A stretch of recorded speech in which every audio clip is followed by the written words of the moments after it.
The sun over southern Iraq hung like a hammered plate of copper, its heat bending the air into trembling waves that danced above the Euphrates plain.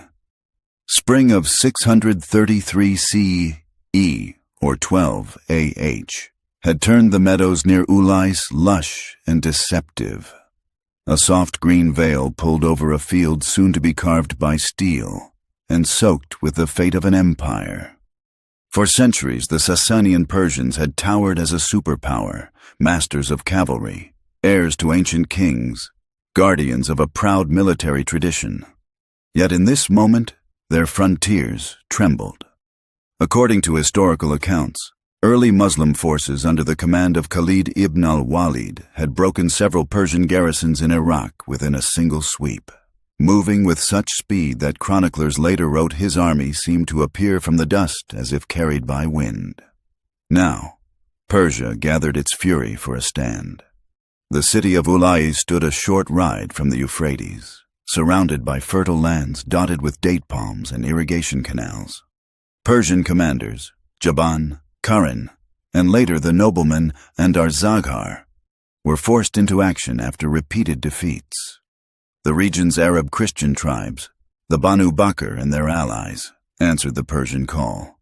Their chieftains rode in glittering mail, crosses on their banners, their warriors seasoned by generations of tribal conflict in the borderlands. They had one objective: stop Khalid before he could establish permanent control over Iraq. Historical sources describe how their forces massed near the river, forming a wide semicircle, heavy with cavalry, their camp fortified by wagons and trenches. Many expected that the Muslims, relatively fewer in number and deep in enemy territory, would finally be cornered. In the early morning haze, Khalid's scouts returned with news. Thousands upon thousands had gathered: Persian regulars, armored nobles, tribal auxiliaries, and archers who could darken the sky. Yet the commander, known as the Sword of God, did not hesitate. His army wheeled into formation with a calm sharpness, like a blade sliding from its sheath. The first clash erupted with thunderous force. Persian cavalry surged forward, their lances lowered in glittering rows. The earth shook as the two lines closed. Muslim infantry locked shields, bracing against the impact, while cavalry units on both sides circled like hawks seeking weakness. Khalid rode along the front ranks, calling instructions with deliberate clarity. He was known for reading the flow of battle like a seasoned sailor reads wind over water, adjusting, anticipating, reshaping the battlefield to his advantage. The initial Persian assault was brutal. Their cavalry pressed hard, nearly breaking through on the left flank. Dust rose in massive spirals, screams and metal clashed, and the riverbanks trembled beneath the violence. Yet Khalid countered swiftly. He shifted reserves, personally leading a diversionary charge that stabilized the line. According to historical accounts, his presence often ignited courage in wavering soldiers. Swords flashed, and the Persian point was blunted. But the battle was just beginning. As the sun climbed higher, the fight devolved into a desperate melee across the plain. Persian archers launched volleys that peppered the Muslim ranks. Tribal warriors, tall and ferocious, surged forward with wild cries, fighting for their ancestral lands. Persian nobles, armored head to toe, advanced in disciplined formations, their war standards whipping violently in the wind. Yet Khalid refused to let the Persians dictate the tempo. He reorganized his center, ordered his right wing to pivot inward, and executed a maneuver that tightened pressure on the Persian flanks.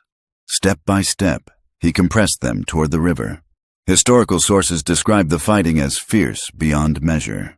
Men grappled in hand-to-hand combat, the metallic ring of sword against shield echoing across the water. Horses reared, their riders slashing and thrusting, while bodies fell so thick that the ground became slick. And still, neither side broke. The moment that changed everything came when Persian leaders, realizing their positions were collapsing, attempted to rally their troops for one final push. Their banners rose high, and a wave of Persian infantry pressed forward, trying to split Khalid's line down the center. The attempt nearly succeeded. In the heart of the chaos, dust swirling around him like a storm, Khalid made a decisive gamble. He called for a full-force cavalry assault, one that would aim not at the Persian front, but at their exposed right flank near the river. The maneuver was risky. If it failed, the Muslim cavalry could be cut off and surrounded. But if it worked, it could snap the Persian formation like a reed. The charge thundered across the field. Lances struck shields. Persian cavalry wheeled in panic. Infantry faltered, suddenly attacked from an unexpected angle. The Muslim right wing pushed simultaneously, squeezing the Persian masses toward the riverbank. The Persian line bent, and then it broke. The route toward the river. When the Persian formation collapsed, panic exploded. Warriors turned to flee. Horses plunged into the river, creating chaos in the water. Shields splashed, weapons sank beneath the current, and cries filled the air as men struggled to climb the slippery banks. Historical sources emphasize the scale of the collapse. The Persian force, trapped between the Muslim advance and the river, was unable to retreat in any organized manner. The narrow banks became a deadly bottleneck. Khalid pressed forward relentlessly, determined to crush the Persian army entirely so that no regrouping force could threaten his campaign in Iraq. His soldiers advanced step by step, driving the enemy into the water or cutting them down where they stood. Later chroniclers writing about the battle used grim language to describe what followed. According to historical accounts, the river near Ullais appeared stained by the magnitude of casualties along its banks. Whether later descriptions were literal or poetic, they all point to the same reality. The Persian defeat was catastrophic, one of the most devastating losses in their struggle against the early Muslim armies. Bodies drifted downstream. The waters swirled darkly in eddies where the fighting had been thickest. The reeds along the riverbank bent beneath the weight of fallen warriors. The Battle of Ullais became remembered, especially in later narratives, as the River of Blood, a name that echoed the terrible ferocity of that day. With Ullais lost, Persian authority in central and southern Iraq was shaken to its core. Towns and forts that had once relied on Persian garrisons now faced the rapid advance of Khalid's forces. According to historical chronicles, within months, nearly the entire Euphrates corridor had shifted into Muslim control. For Persia, Ullais was more than a battlefield defeat. It symbolized the unraveling of a centuries-old frontier system. Their Arab auxiliaries were crushed, their commanders slain or scattered. The psychological impact was immediate and profound. Panic spread across nearby districts, and tribal alliances began to fracture. For the Muslims, the victory opened the path toward the key cities of Al-Hira and the broader conquest of Iraq. It also demonstrated Khalid's ability to outmaneuver far larger armies through speed, coordination, and strategic audacity. Evening fell over Ullais with eerie stillness. Smoke from abandoned campfires drifted across the field. The once green plain was trampled into mud, littered with broken armor and torn banners.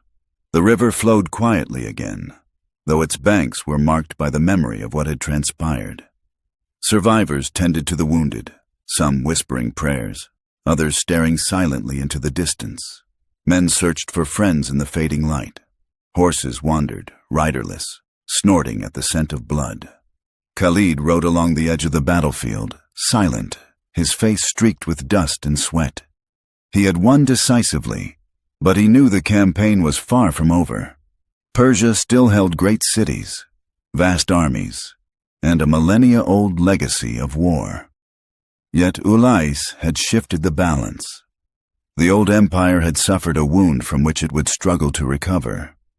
Centuries later, the Battle of Ullais remains one of the most dramatic moments in the early Muslim-Persian conflict, an encounter that blended strategy, determination, and the volatile geopolitics of an age in transition. Historians view it as a turning point. It shattered Persian reliance on Arab tribal auxiliaries. It opened the Euphrates corridor to further Muslim expansion. It signaled that the lightning campaigns under Khalid were not anomalies. They were the new reality of warfare on the frontier. Above all, The battle became a symbol of how swiftly historical tides can shift. An empire once considered invincible found itself staggered on a single afternoon by an adversary smaller in number but relentless in unity and resolve. Imagine the quiet night that followed, stars emerging over the dark river, the silhouettes of date palms swaying gently in the breeze, and the exhausted victors resting beneath the open sky. A new chapter in the history of Iraq had begun, one written not by imperial decree, but by the clash of armies in a field near a quiet bend of the Euphrates. The Battle of Ullais was more than a victory. It was a transformation, a moment where the old world cracked and the shape of a new one began to reveal itself.